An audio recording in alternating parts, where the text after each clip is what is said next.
Before you try these two CSS properties by yourself, let's take a look at another possibility. We can move the style attribute and its value from the p tag to the body tag. But what kind of difference will that make?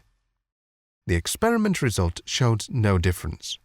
Whether we assign the style attribute to the p tag or the body tag, the results are still the same. But if we assign the style attribute to the body tag, all text will be affected.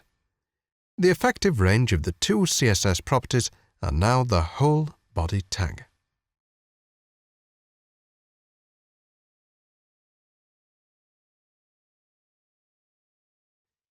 If we assign style attribute to the p tag,